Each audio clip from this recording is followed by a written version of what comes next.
Hey guys, welcome to another episode of the Nihongo Master podcast. I'm your host Azra, and in today's episode, we'll be looking at the unique practice of gift giving in Japan. Who doesn't like getting gifts? If I could get presents besides my birthday, I most definitely wouldn't be opposed to the idea. For the Japanese, it's more than just casually giving someone a souvenir from a recent trip or a present for an occasion. It's an act of appreciation, a show of respect, and a presentation of gratitude. This art of gift giving dates back to the Edo period, a healthy practice that lives on to this day in respect to the original intentions of the various types of gifts. So what are the various types of gifts? We'll look into that in just a bit, along with a brief history of the practice as well as gift giving etiquette to prepare you for when you do find yourself in the situation of having to give a gift in Japan. Got your vocabs book ready as well? So without further ado, let's get right into it. I can only count on one hand the occasions in a year which I receive gifts. Birthdays, Christmas, and a once-in-a-lifetime event, hopefully, wedding. Besides the standard suspects, which are also included in the whole practice of it all, Japan's gift-giving culture has other occasions where you give gifts. And depending on the occasion, you might need to get a different type of gift. East Asia has a long and important tradition of gift-giving. Japan is one of them. The Japanese do not take gift-giving lightly, like many other traditions in their culture. It's a serious act that strengthens relationships and maintains ties with one another, whether it's a personal friend or a business partner. It can also be a way to show fondness for the other. One thing to note is that if you're giving any type of gift in more than one quantity of a certain product, take note of how many.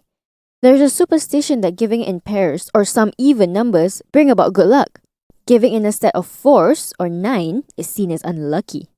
4 is shi in Japanese, and the kanji for death is pronounced the same way. So let's avoid any unnecessary cultural missteps, yeah? Anyway, the first type of gift is the one we'd hear about and see often when in Japan. Omiyage is a type of gift that one brings back from a trip, and most of the time, it's edible products like local snacks, wagashi, translates to Japanese sweets, or sake, alcohol. While having edibles as omiyage is more common, some do instead bring back a local handicraft that's significant to the place they visited. If you're wondering if there's a difference between omiyage and souvenir, generally, a souvenir can refer to a takeaway from a country, whether it's for others or for yourself. An omiyage is something you solely buy for others. Omiyage isn't a recent practice. This act of gift-giving purchases from trips dates back to the Edo period of the 17th to the 19th century. Back then, traveling wasn't as accessible as now. A Shinkansen, which is Japan's bullet train system, from Tokyo to Kyoto is roughly $200. But back in the day, this distance of travel is equivalent to today's $3,000. So it's safe to say that travel wasn't often done, and not by everyone. Back in the day, this travel was usually a pilgrimage rather than a holiday.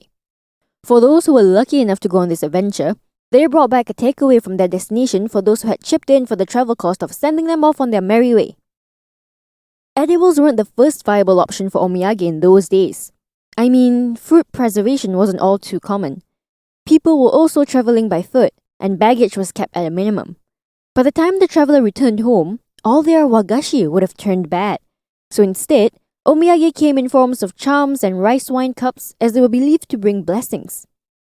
Nowadays, omiyage comes in bright boxes with individually wrapped snacks in them, perfect for sharing among people at work, school, and home.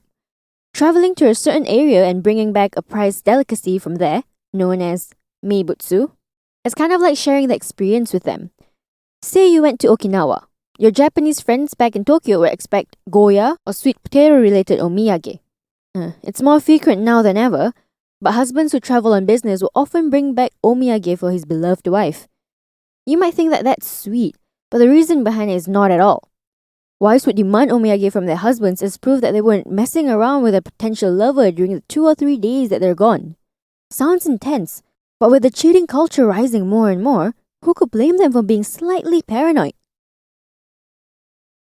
The next type of gift is the temiyage.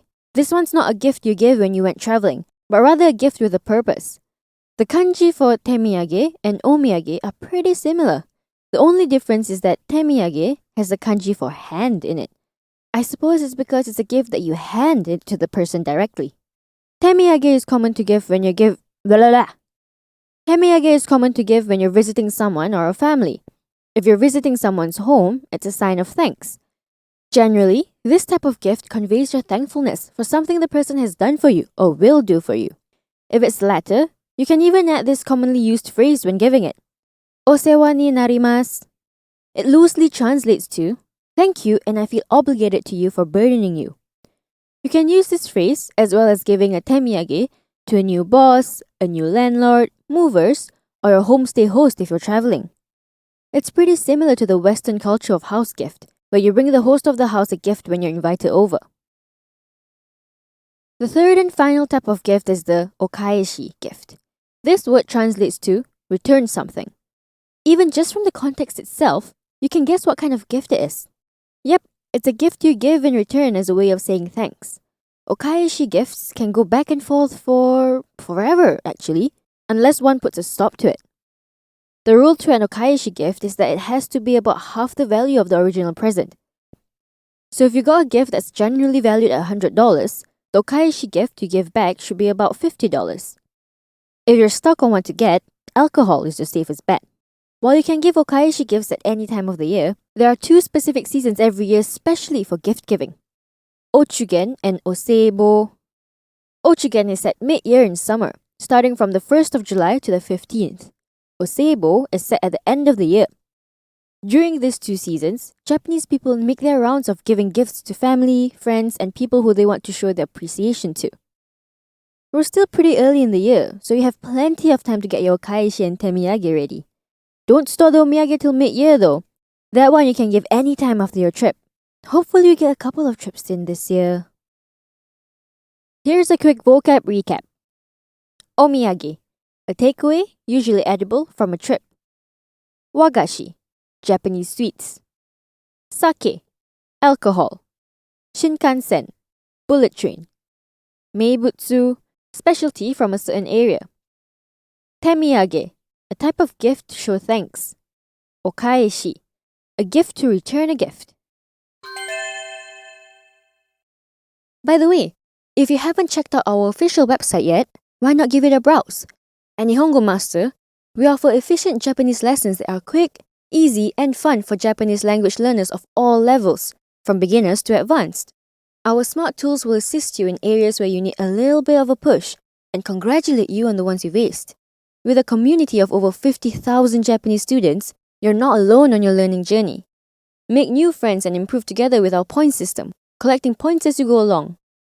Ask away any questions you have on our group discussion pages. There's sure to be others as well as our Japanese instructors that are quick to answer. You can also take Nihongo Master with you on the go and learn Japanese as you trot the globe. Practical, right? So now that we covered the types of gifts you can give, we're going to look at the proper way to go about the art of gift giving in Japan. Just like other parts of the Japanese culture, gift giving requires proper etiquette. It's serious business here in the land of the rising sun. Let's look at the do's and don'ts. First off, whenever you're giving as well as receiving gifts, always use both hands as a sign of respect. This is similar to giving and receiving name cards, or meishi in Japanese. Secondly, when you are given a gift, reject it twice before finally accepting it. Don't ask me why, it's just customary. Similarly, if you're giving one, prepare to be rejected twice and don't take it personally. Oh, when you do get a gift, do not open it in public. The next etiquette is, when you're giving one, try to give it when there's no one else around, just out of courtesy. In a business setting, or any setting, gifts are given after rather than before the encounter. If you give it before, you're kind of implying that you're rushing the other party. If you're wondering if the presentation of the gift matters, yeah, it does, but to a certain extent. Ribbons, bows, and wrapping paper are often used, but you can also use a furoshiki, which is a traditional wrapping cloth.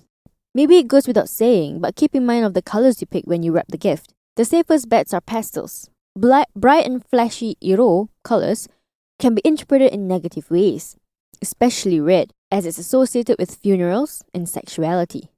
Yikes, not really a ground I want to be walking on. Here's a quick vocab recap. Meishi, name card. Furoshiki, wrapping cloth. Iro, color. It's quite praiseworthy how serious the Japanese take gift giving and how much thought is put into this practice. Now that you know the various types of gifts and the ways to go about it, Will you take up this practice? Head over to the Nihongo Master blog if you're interested in reading out on topics like these some more. And if you're interested on picking up some more Japanese for yourself, you can find us on Twitter, Facebook, Instagram, and the official website to learn more. Thank you so much for listening in. Join me in the next one where I'll be walking you down another avenue of Japan's rich culture. Mata ne!